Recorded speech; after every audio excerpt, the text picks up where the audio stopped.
he was going. Welcome, Oliver. Thank you again. And the extremely good choice of song there, Dick and Kathy, as you said, really ties in nicely with my little blurby here. So, right. What do we do? What do we do when the world seems full of fear and anxiety, division, and misinformation? How can we rise above all of this chaos? How can we find and remain rooted in a place of love when it feels like the entire world is pushing us deeper into anger? How can we think clearly and do what we feel in our hearts is right when so many contradictory forces compete to influence us? Now, I can't speak for any of you, but when the state of the world wears me down, when I feel like I'm burdened by worries and concerns that frankly far exceed my capacity to resolve, here's what I do. I think about how the average man produces between 2 and 4 million sperm per ejaculation. Strange as that may sound, this thought always brings me back to my center, to a place of acceptance, and more, to a place of gratitude. I know what you're thinking. Did I click on the wrong link? I thought this was supposed to be a Thanksgiving service. Don't worry, you are in the right place. Just keep this figure in mind, 2 and 4 million sperm. It'll come in handy a little bit later, I promise. Thanksgiving, a day reserved for giving thanks. The Super Bowl of gratitude.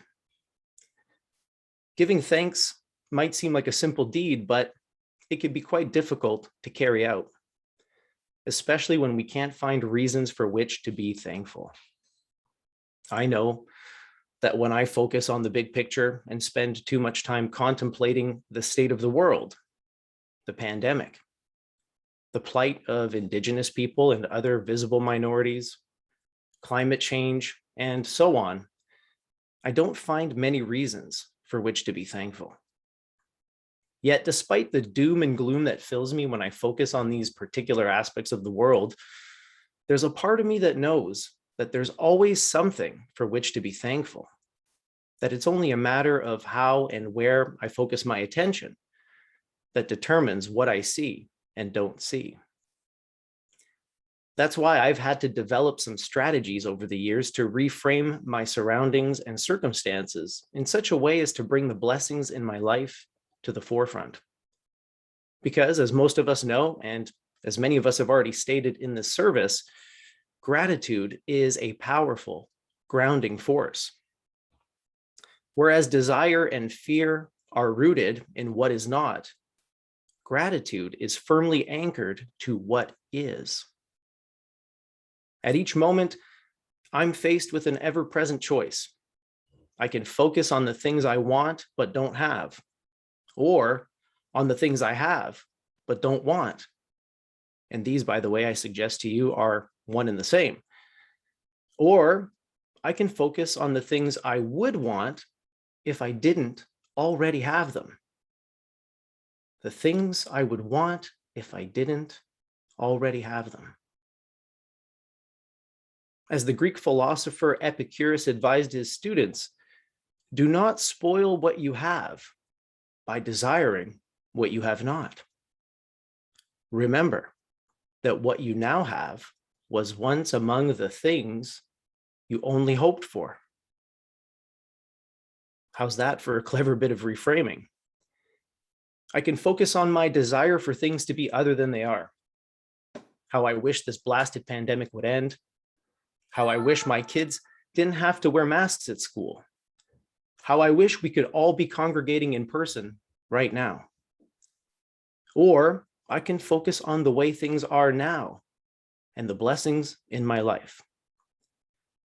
The challenge for me, of course, is that these blessings can be elusive, often taking a backseat to the seemingly more pressing fears and desires that are easily stoked by media, current events, personal and interpersonal drama, and so on. Why is it that danger and yearning take precedence over the abundant good that is already present in my life?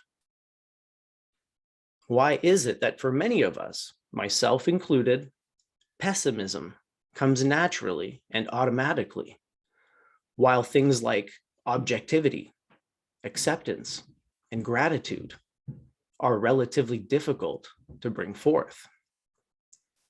Now, as you can imagine, this is a question that I've sought to answer for many years, and I came to an unexpectedly simple answer quite recently, surprisingly straightforward. The reason most of us are natural pessimists is because of, well, survival. We've been conditioned over thousands and thousands of years to prioritize awareness of danger over awareness of opportunity, awareness of threat over awareness of blessing. In other words, fear over gratitude. Because for much of our history as a species, our very lives depended on this. The fact that you and I are here is proof that our ancestors, especially the ones that lived during our hunter-gatherer days, were hyper-vigilant.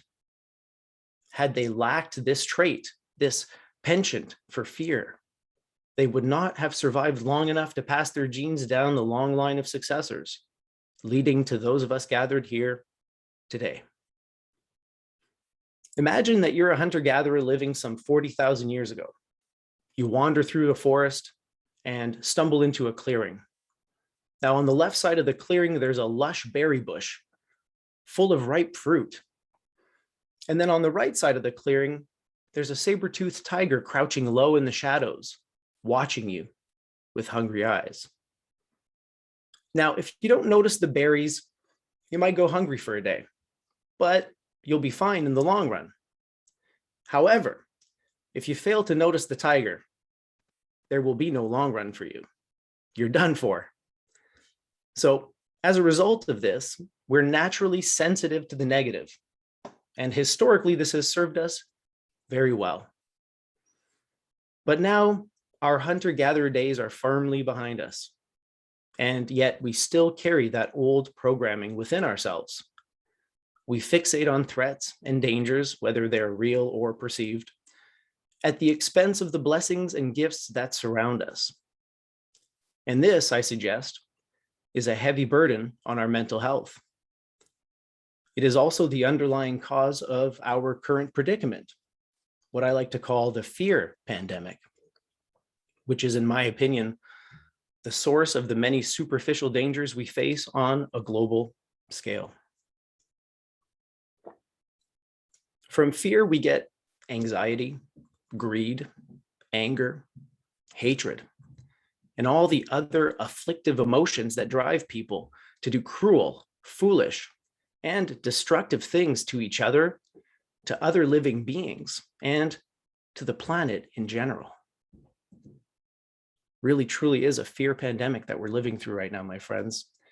But the good news is that the path from fear to freedom, despite being a narrow one, need not be difficult to walk, nor does the journey need to be lonely. We can make this journey together from fear to freedom. And today I'd like to propose that gratitude might just be the most powerful antidote for fear. Remember that fear and desire are closely related, being different ways to deny or resist what is, or what may possibly come to be. In some ways, I think that fear and desire are merely opposing sides of the same coin. In the shadow of every desire lies an unspoken fear. And if you pry into your fears, you may find that they are also motivated by desire. For example, one who desires fame fears obscurity. One who fears obscurity seeks fame to alleviate that fear. One who desires companionship fears loneliness, and one who fears loneliness seeks companionship to alleviate that fear. One who desires wealth fears lack and poverty. And, well, you get the picture. And so the way to conquer fear is with its true opposite, which is gratitude, which is rooted in affirming and celebrating the things that are, the way things are. You can't be grateful for something you don't have, right? So in this way, gratitude is an anchor to the present moment, a pathway to accepting things as they are and finding ways to improve or make the best of them if necessary. But oftentimes, when we turn with gratitude toward our own lives, we find that things are actually quite good as they are, and they don't really need that much improving. Now, surely everyone here has experienced gratitude before. Usually it happens when someone does something nice for us, or sometimes when good fortune spares us from disaster or tragedy. Like when you're merging into traffic, for example, and you're oblivious to the car in your blind spot. The other driver leans on the horn, you swerve out of the way and avoid an accident. That relief you feel is a form of gratitude. You might even say something like, "Thank God the other driver honked the horn, otherwise I would have crashed." What we're discussing today is how we can move beyond this kind of accidental gratitude that's dependent on factors that are beyond our control and learn to experience this feeling on demand. What I'm going to share with you is a couple of methods that, in my experience, work very well to cultivate gratitude actively and deliberately so that you don't have to depend on factors beyond your control to experience this powerful grounding emotion. So one of the methods that I want to share with you is inspired by a 12th century Christian mystic. Another method I learned from a Roman emperor. And the last one is an invention of my own. Now, all three of these practices are simple and, in my experience, effective methods for strengthening your gratitude muscle and building it up. But the best thing about them is that each one can be tailored to meet your individual needs. So let's start with the 12th century mystic, a fellow by the name of Meister Eckhart. The words that inspired this first exercise in gratitude are very, very simple. He said, "If your only prayer is thank you, it is enough." Way before the neuroscientists were figuring out the medical benefits and the strength and power of gratitude, this guy in the 12th century had it pretty much nailed down. If your only prayer is thank you, that's enough. Now, I'm aware of my audience. So if the word prayer is loaded with negative connotations for you, if you have, let's say, religious PTSD from your upbringing, for example, I encourage you to look through the word to its true meaning. You don't have to believe in a deity in order to pray. Prayer is no different than, let's say, reciting an affirmation or a mantra. And these things work to condition your unconscious mind. As you know, it is my firm belief that what we think over and over again becomes our reality.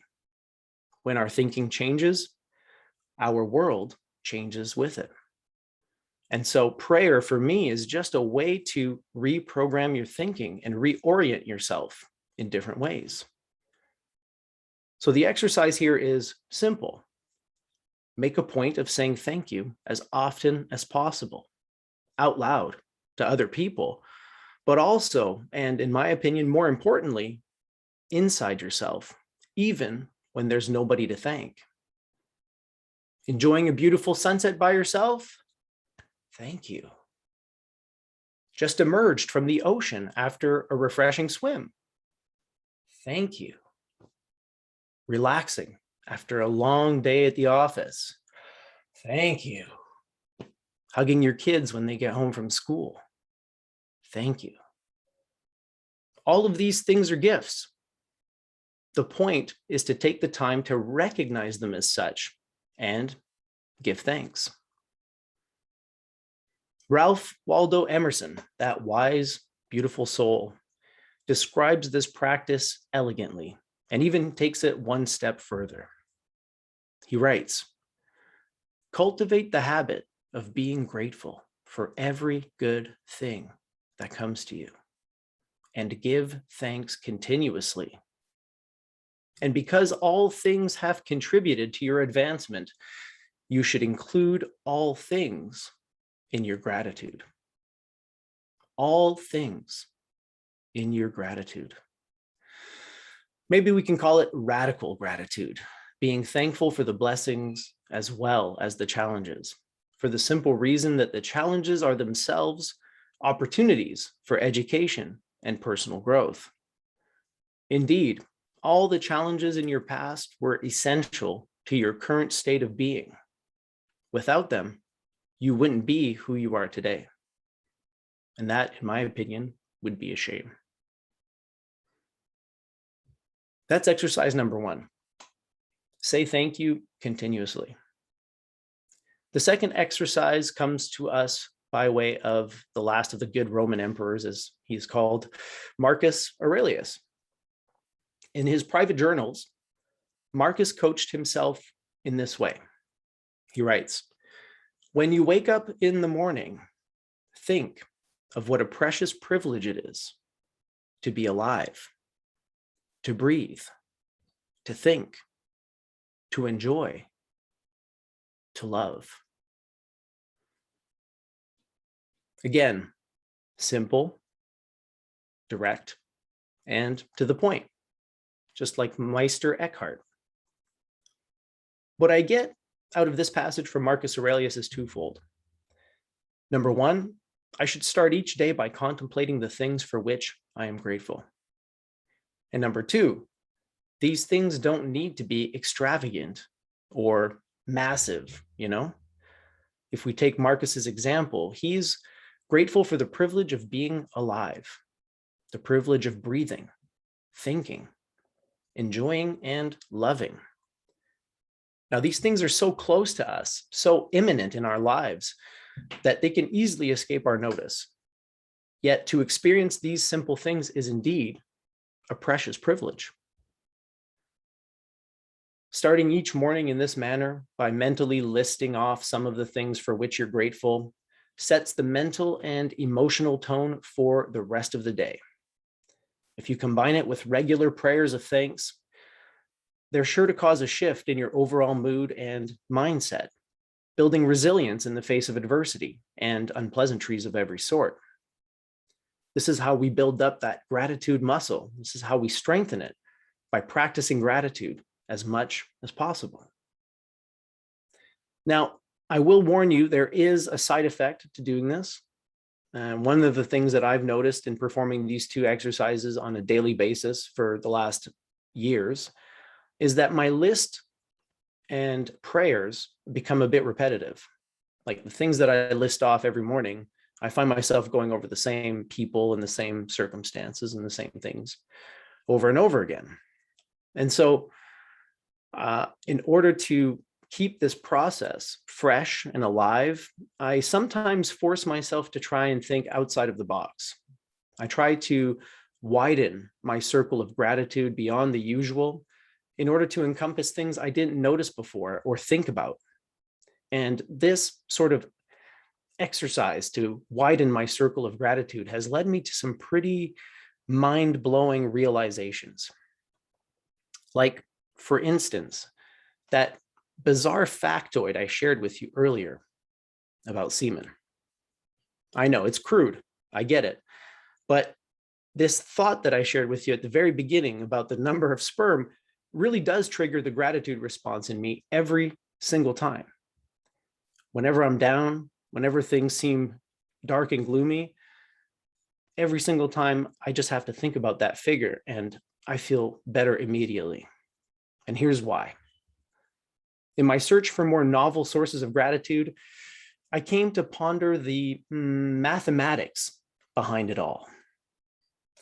Every single ejaculation, and by the way, I swear this is the last time I'm going to say that word today, contains between 2 and 4 million potential individuals like you and me. How about those odds that you should be sitting here listening to this today? 1 in 2 million? 1 in 4 million? Dang, It could have been any one of those other 4 million people, but it wasn't. It was you. It is you. Think about those odds for a moment. All those potential people, each one unique. Let it sink in. 1 in 4 million. But that's not all, folks. That's not all. Consider also that each of your parents had to overcome identical odds. Otherwise, if one or both had not been born, well, you wouldn't be here either. Now, I'm going to be honest with you. I'm terrible at math, so I won't be dazzling you with the numbers involved. But if you keep working your way backward like this, generation by generation, those 1 in 4 million odds compound and grow exponentially. Keep working your way backwards through the whole sequence of human existence, and further still, through the countless chance events and encounters that prompted our ape-like ancestors to branch off in a new direction. You can keep going if you want. And as you go, the odds grow more and more astronomical, impossible to grasp with this limited mind of ours. It's almost like your presence here today, your very existence, is a miracle of unimaginable significance. The odds against you being here are too great to attribute to randomness and chance. It's almost like your life was fated to be. How does that make you feel?